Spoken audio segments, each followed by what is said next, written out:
ನಮಸ್ಕಾರ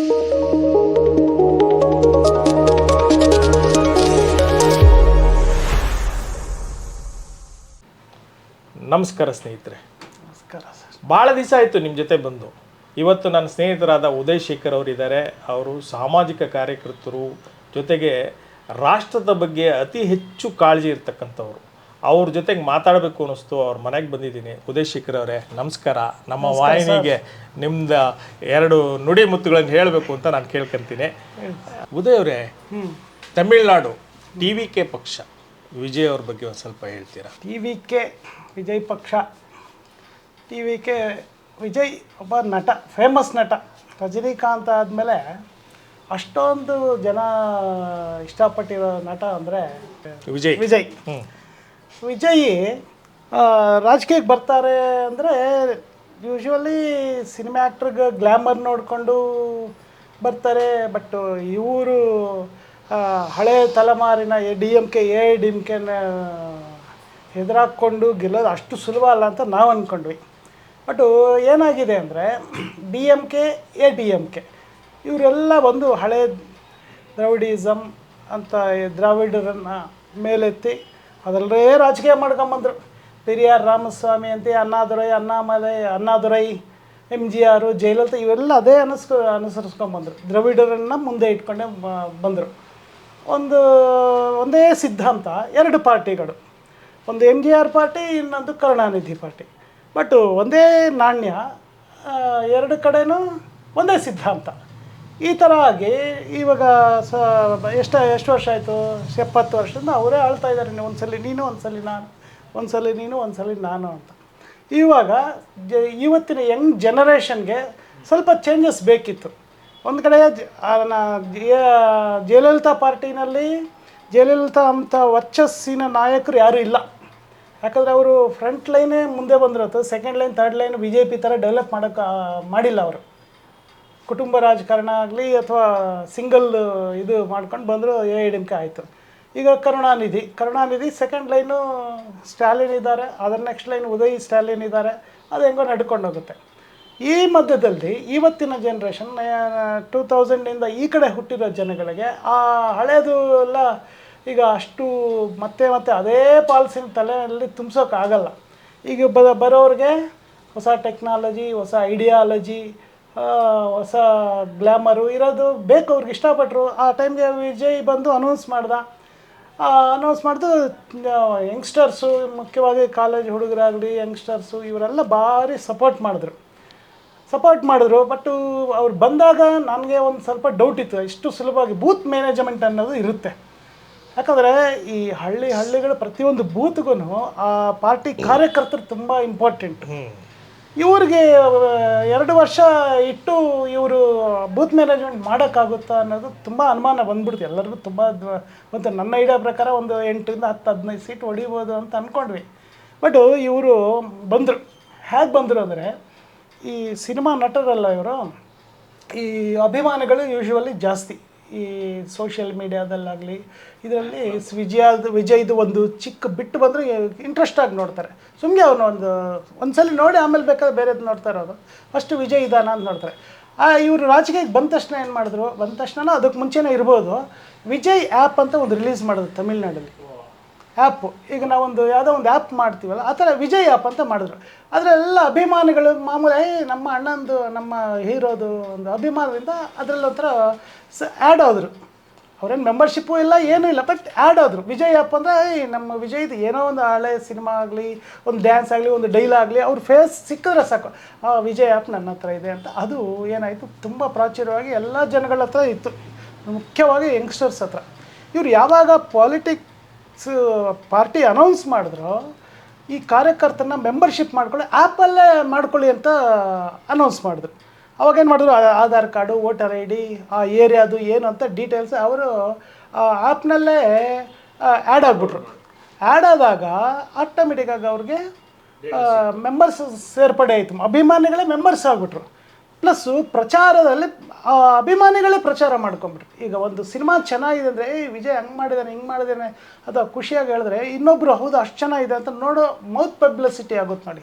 ಇದೇನಾಗ್ಬಿಡ್ತು, ಅವ್ರ ಆ್ಯಪೇ ಅವ್ರಿಗೆ ಪಬ್ಲಿಸಿಟಿ, ಅವ್ರ ಅಭಿಮಾನಿಗಳೇ ಪಬ್ಲಿಸಿಟಿ ಮಾಡ್ಕೊಂಡ್ಬಿಟ್ರು, ಬೂತ್ ಲೆವೆಲ್ ವರ್ಕರ್ಸ್ ಆಗು ಮಾರ್ಪಾಡಾಗ್ಬಿಟ್ರು.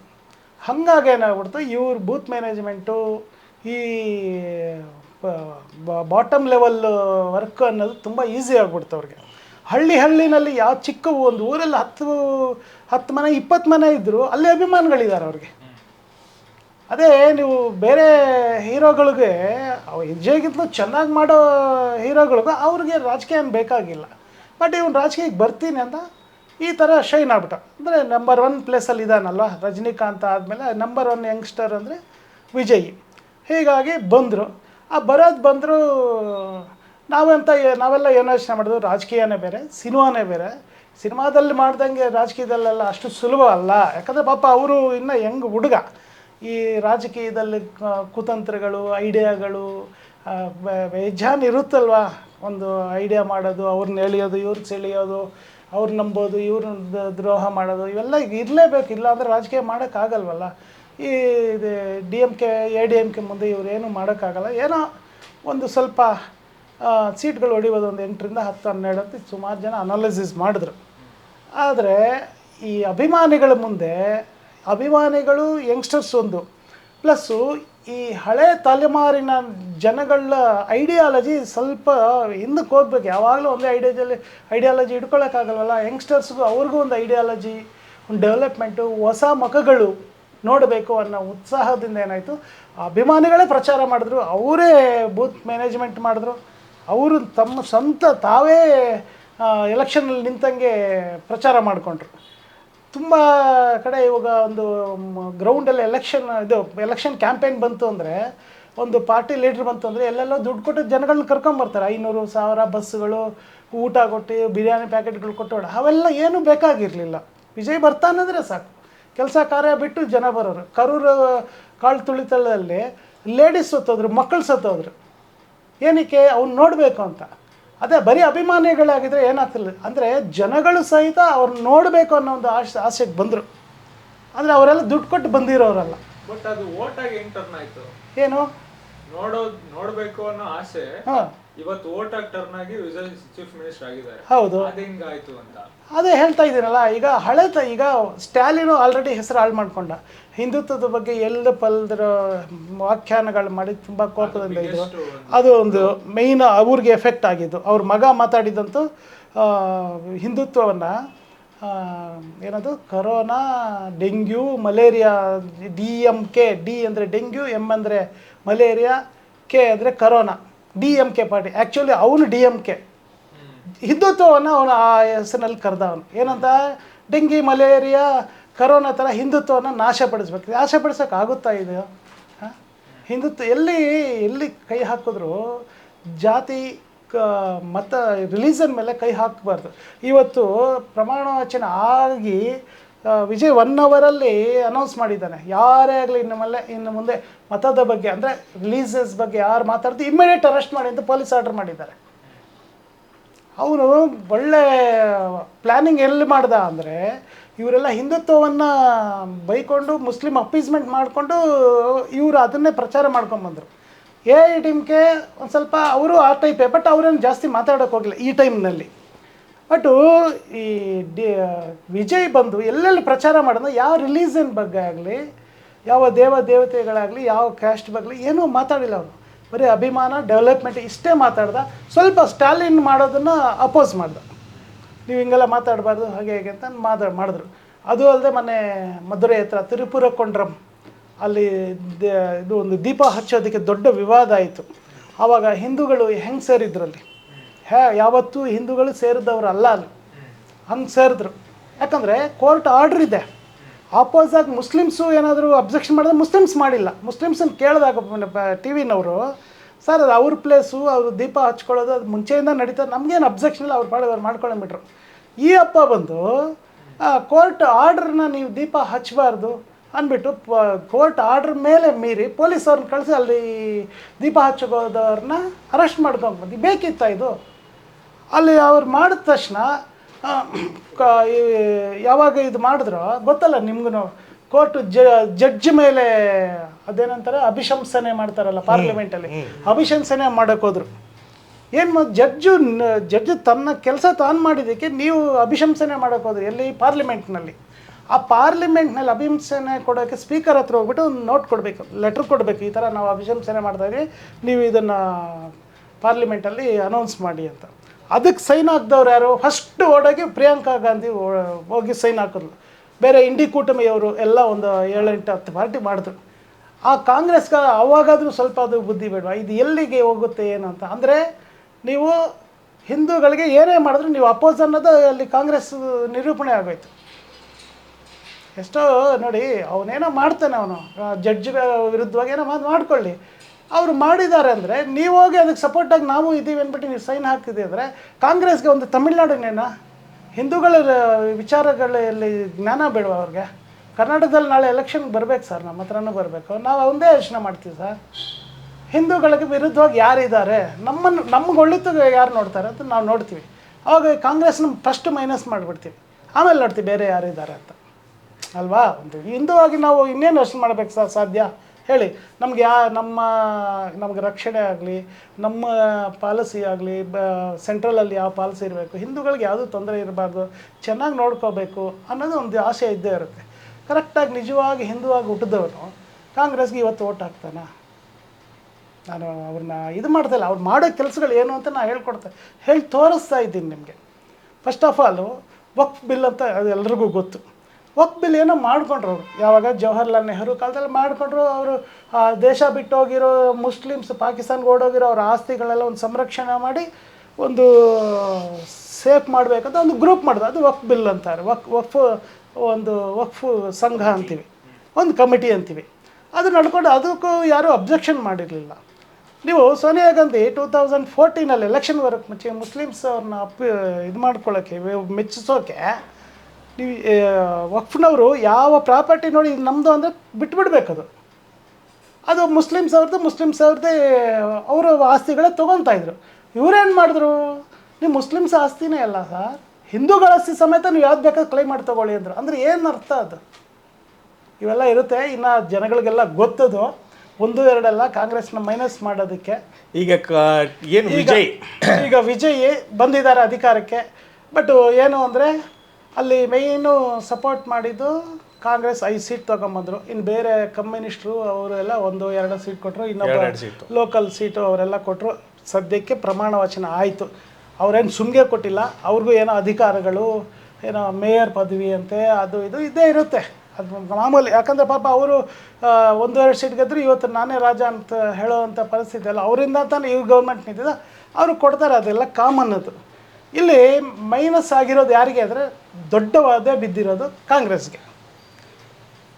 ಯಾವಾಗ ನೀವು ಇಂಡಿಕೋ ಟೀಮಿನಲ್ಲಿ ಇದ್ದುಕೊಂಡು ಸ್ಟಾಲಿನ್ ಜೊತೆ ನೀವು ಸೀಟ್ ಹಂಚಿಕೆ ಮಾಡಿಕೊಂಡು 5 ಸೀಟ್ ಗೆದ್ರೋ, ಇವತ್ತು ವಿಜಯ್ ಬರ್ತೀನಿ ಅಂದ ತಕ್ಷಣ ಬೋಡಾಗ್ಬಿಟ್ಟು ನೀವು 5 ಸೀಟ್ ಕೊಟ್ಬಿಟ್ರೆ, ಅವಾಗ ಒಂದು ದೊಡ್ಡಣ್ಣ ಸ್ಟಾಲಿನ್ಗೆ ಒಂದು ಮಾತು ಕೇಳೋದು ಬೇಡವಾ ನೀವು? ಏನ್ರಿ ನಾವೆಲ್ಲ ಒಟ್ಟಾಗಿ ಮಾಡ್ಕೊಂಡ್ವಿ, ಇವತ್ತು ನಾನು ಕೊಡ್ತಾ ಇದ್ದೀನಿ, ನೀವೇನು ಅನ್ಕೊತೀರಾ, ನಾವು ಕೊಡ್ಬೋದ? ಜಸ್ಟ್ ಒಂದು ಮಾತು ಹಾಕಿದ್ರು ಒಂದು ಬೆಲೆ ಇರೋದು. ಇವರೇನು ಮಾಡ್ಬಿಟ್ಟು ಪುಸ್ತಕಂತ ಹೋಗಿ ಕೊಟ್ಬಿಟ್ರು.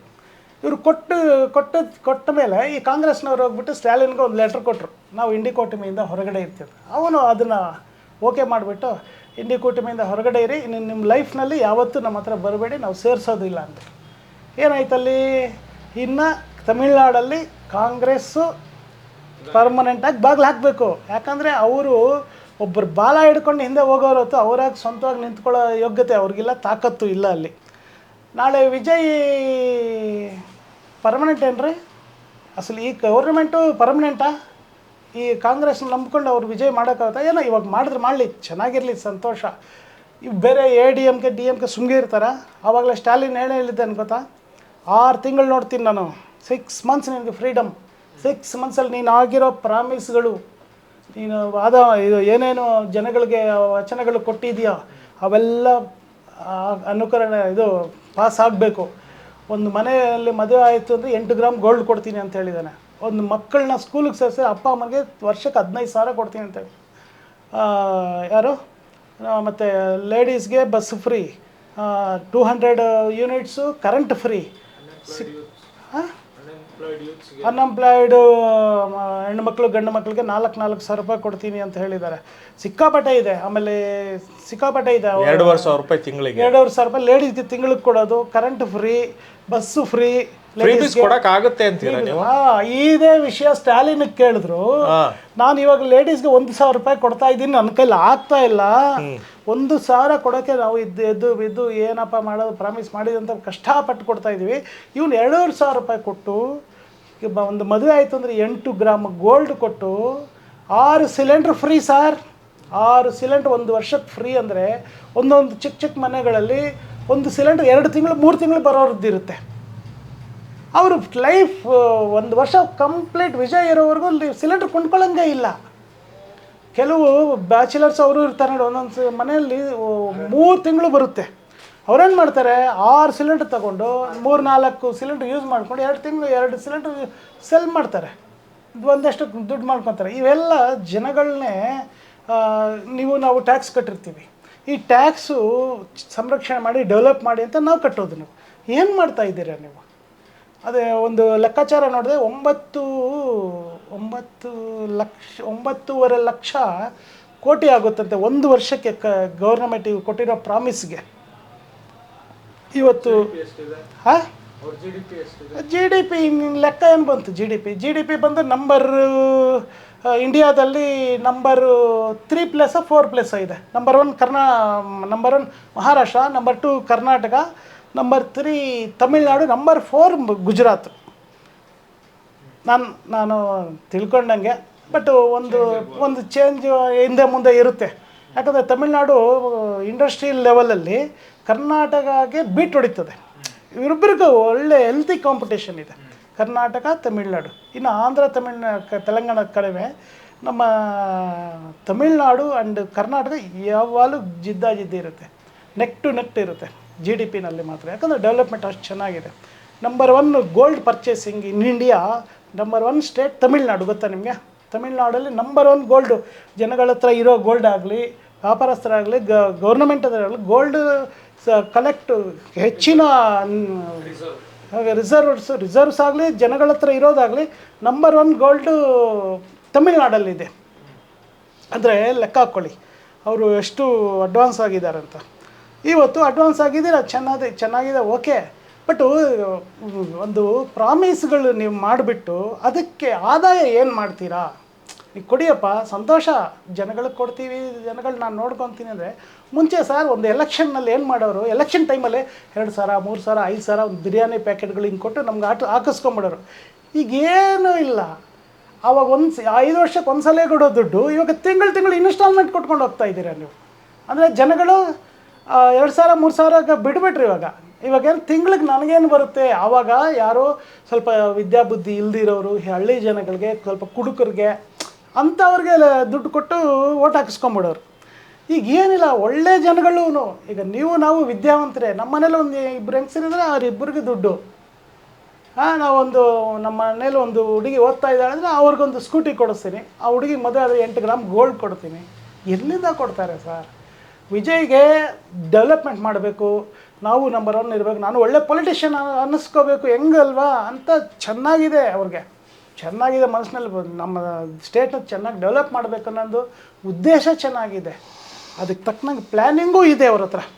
ಯಾಕೆ ಪ್ಲ್ಯಾನಿಂಗ್ ಇದೆ ಅಂತ ನಾ ಹೇಳ್ತೀನಿ ಅಂದರೆ, ಅವ್ರು ಯಾವಾಗ ವಿಜಯ್ ಆ್ಯಪ್ ಅಂತ ಬಿಟ್ಟು ಅದರಲ್ಲೇ ಕಾರ್ಯಕರ್ತರನ್ನ ರಿಜಿಸ್ಟರ್ ಮಾಡಿಕೊಂಡು ಅವರ ಮೆಂಬರ್ಶಿಪ್ ಮಾಡಿಕೊಂಡ್ರೆ ನೋಡಿ, ಅಲ್ಲೇ ಗೊತ್ತಾಗುತ್ತೆ ನಮಗೆ.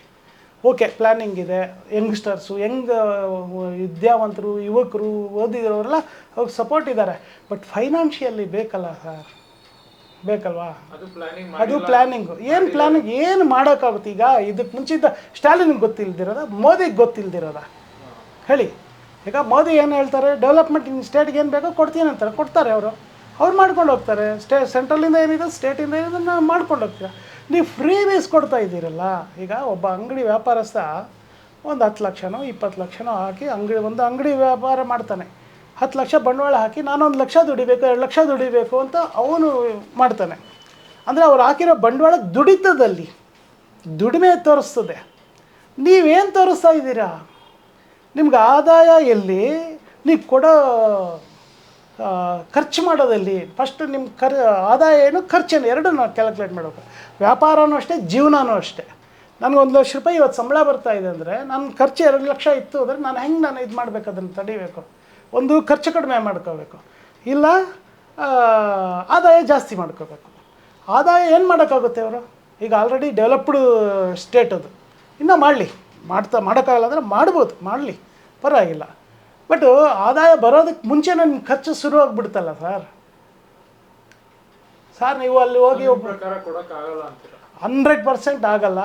ಫ್ರೀ ಬೀಸ್ ಕೊಡಕ್ಕಾಗಲ್ಲ ಅಂತ ನೀವು ಬೀಸ್ ಕೊಡೋಕ್ಕಾಗಲ್ಲ. ಈಗ ಇನ್ನೊಂದು ಉದಯವರೇ, ತಮಿಳ್ನಾಡಲ್ಲಿ DMK ಜೊತೆಗೆ BJP, ಕಾಂಗ್ರೆಸ್ ಇವು 3 ಫೇಲ್ಯೂರ್ ಆಗೋದಕ್ಕೆ ಕಾರಣಗಳೇನು? ಒಂದೊಂದೇ ಪಾರ್ಟಿನ 2 ನಿಮಿಷದಲ್ಲಿ ಹೇಳ್ಬಿಡಿ. 3 ಫೇಲ್ಯೂರ್ ಆಗೋದಕ್ಕೆ? ಹೌದು. ಈಗ ದ್ರವಿಡ ರಾಜಕೀಯ ಅನ್ನೋದು AIDMK ಮಾಡ್ಕೊಂಡೇ ಬರ್ತಾ ಇದ್ದಾರೆ.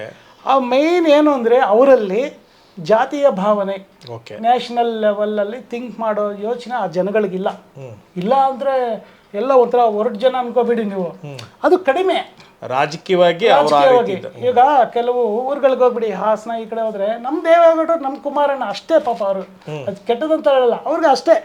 ನಮ್ಮ ಗೌಡ್ರು ಆ ಥರ ಇದೆ. ಇಲ್ಲಿ DMK AIDMK ಅಮ್ಮ ಇಲ್ಲ ಅಪ್ಪ, ಅಮ್ಮ ಅಪ್ಪ ಅಂದ್ಕೊಂಡೇ ಆ ಹಳೆ ಕೆಲವು ಜನ್ರೇಷನ್ ಇದೆ, 50 ವರ್ಷಕ್ಕೆ ಮೇಲ್ಪಟ್ಟಿರೋರೆಲ್ಲ ಅವ್ರು ಬೇರೆ ಥಿಂಕೇ ಮಾಡಲ್ಲ ಸರ್.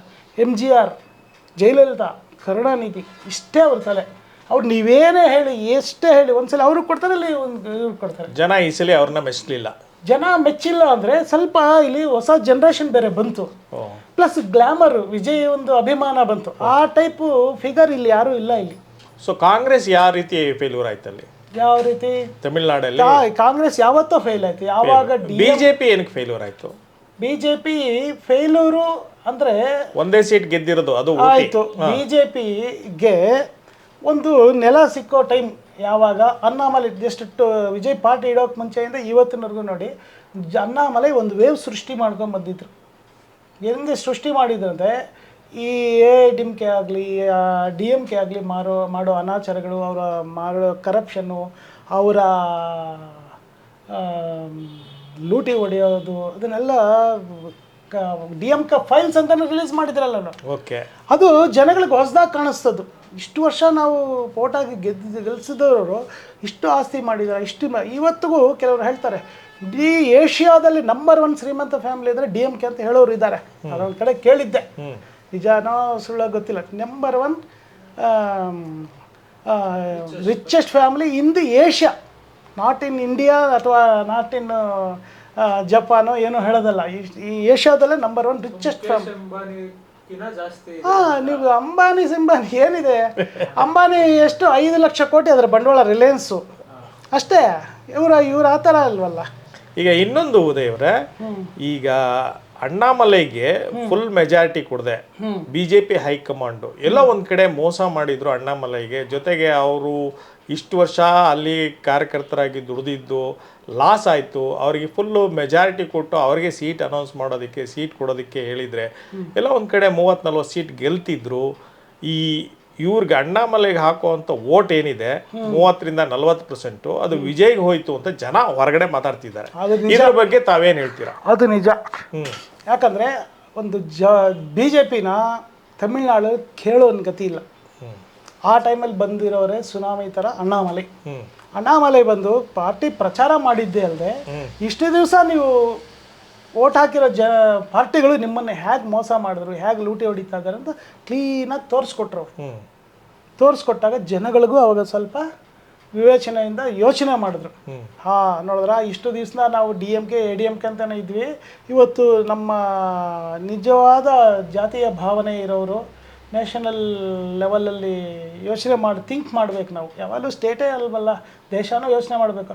ಆ ದೇಶದ ಬಗ್ಗೆ ಯೋಚನೆ ಮಾಡೋ ಮನಸ್ಥಿತಿ ಹುಟ್ಟಿಸಿದ್ದು ಅಣ್ಣಾಮಲೈ. ಈ ಅಣ್ಣಾಮಲೈ ಈ ಎಲೆಕ್ಷನ್ 2-3 ವರ್ಷದಿಂದ ಅವರು ಪ್ರಚಾರ ಮಾಡ್ಕೊಂಡು ಒಂದು ನಂಬರ್ 1 ಪ್ಲೇಸಲ್ಲಿ ಇದ್ದರು. ಇವಾಗ ಏನಾಯಿತು, ಎಲೆಕ್ಷನ್ ಬಂದಾಗ ಸೆಂಟ್ರಲಲ್ಲಿ ಏನು ಮಾಡಿದ್ರು, ನಮ್ಮದು ಇವಾಗ ಅಣ್ಣಾಮಲೈ ಒಬ್ಬರನ್ನೇ ನಂಬಿಕೊಂಡು ನಾವು ಅಧಿಕಾರಕ್ಕೆ ಬರ್ತೀವಿ ಅನ್ನೋದು ಕಷ್ಟ. ಒಂದು ಪರ್ಸೆಂಟೇಜ್ ಒಂದಷ್ಟು ಸೀಟ್ ಬರಬಹುದು, ಬರಲ್ಲ ಅಂತೇನಿಲ್ಲ.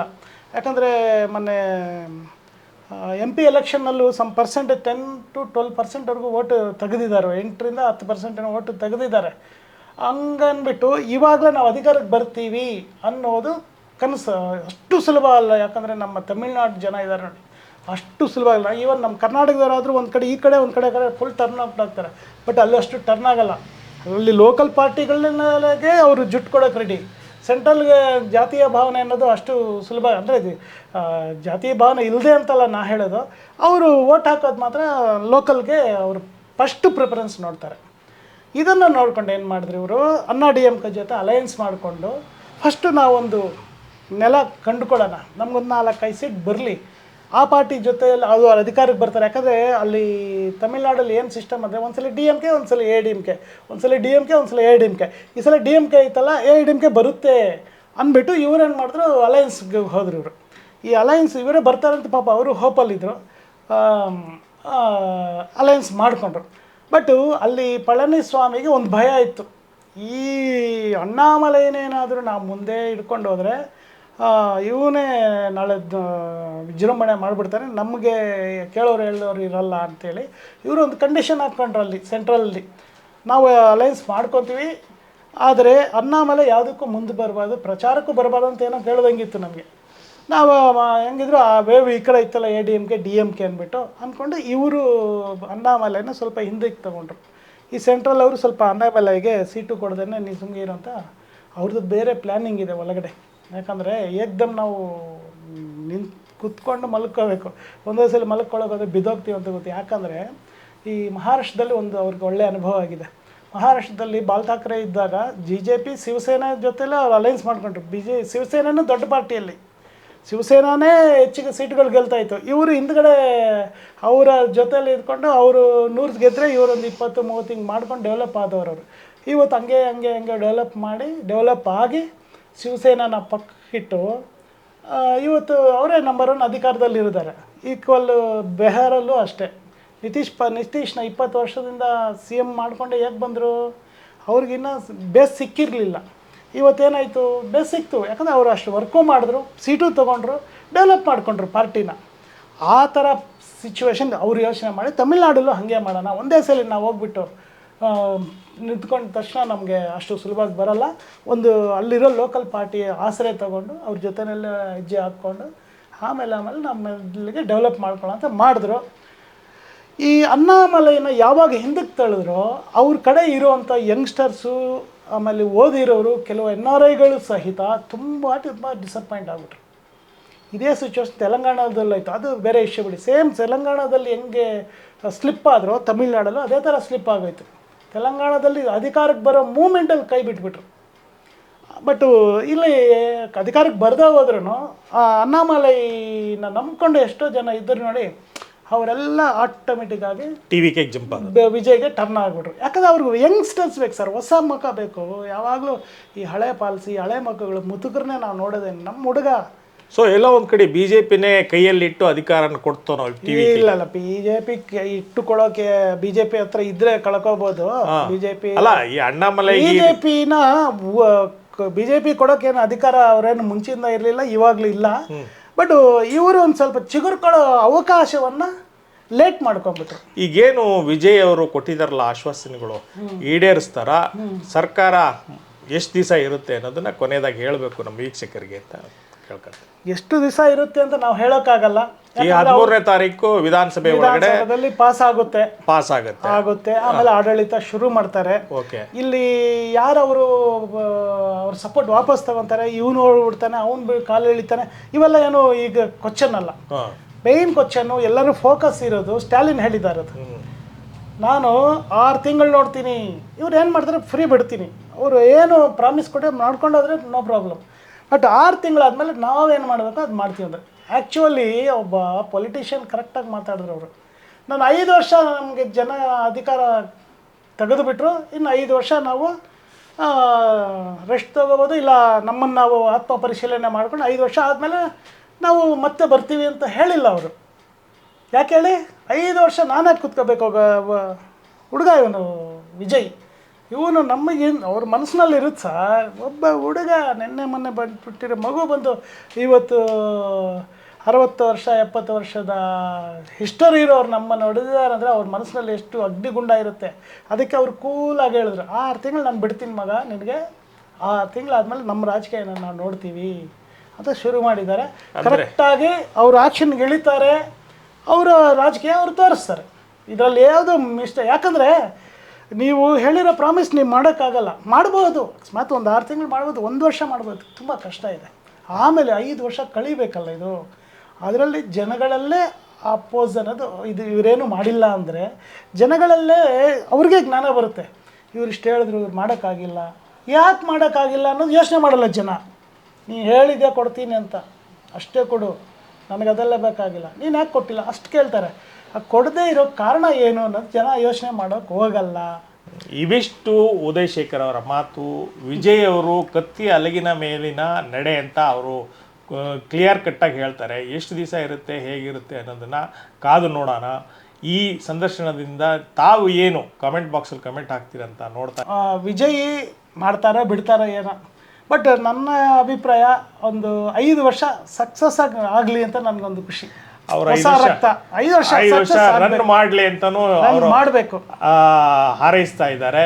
ಇವಿಷ್ಟು ನಮ್ಮ ಸಂದರ್ಶನ. ನಮಸ್ಕಾರ ಸರ್.